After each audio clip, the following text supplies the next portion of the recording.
Bonsoir les amis, je vais vous raconter ma matinée. J'étais à 11 heures sur un rond-point, au milieu d'une quarantaine de gilets jaunes. La radio était mise à tue-tête et nous étions prêts à écouter le discours du président Macron qui allait nous dire au bout de 10 jours comment on sortait de là. Les copains, ils attendaient qu'une chose, c'est bien beau tes conneries, mais on paye l'essence combien le 1er janvier, combien le 1er février, parce que c'est pour ça qu'on a créé les gilets jaunes.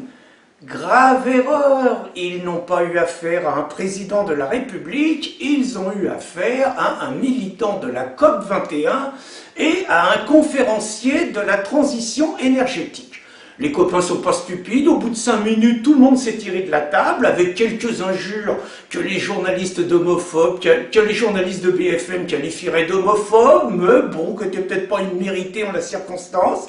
Et puis tout le monde a continué dans son coin. Bon, en gros, Macron, qu'est-ce qu'il a raconté? Il a raconté qu'il fallait sauver la planète, il a raconté qu'il y avait un devoir, la transition écologique, c'était indispensable, les mecs du GIEC, donc les voitures avec nos vieilles voitures à fioul, nos vieilles voitures à essence, nos chaudières, tout ça c'était terminé, le nucléaire, tout ça c'était terminé, qu'il allait falloir faire du covoiturage, davantage d'éoliennes, sympa pour les paysages français, du voltaïque, tout ça, ça sert à rien. Bref, une escroquerie écologique que François Gervais, qui a autant de légitimité que tous les charlots du GIEC et out-imposteurs, auteur d'un livre sur l'imposture justement de la transition énergétique, expliquait hier devant André Berkoff sur Sud Radio que la France émettait 0,9% de CO2, ça ne veut pas dire que c'est entièrement négatif, que même si on faisait 20% d'économie sur le CO2, on allait diminuer la température de la planète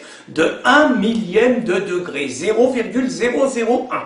Et c'est pour ça que Macron veut nous faire changer toutes nos habitudes, veut qu'on passe à la caisse, veut que ce soit les classes populaires qui payent, parce que c'est nous qui allons payer, exactement comme il veut que ce soit nous qui payons l'invasion migratoire, puisque c'est quand même les deux mamelles de la dictature macronienne, dictature écologique, dictature migratoire, et que le 9 décembre prochain, il se prépare à aller signer le pacte de migration à l'ONU, qui signifie que toute immigration illégale va devenir légale. Tout ça, c'est les classes populaires françaises qui vont payer ça. Aucune consultation possible, bien évidemment, pas de référendum.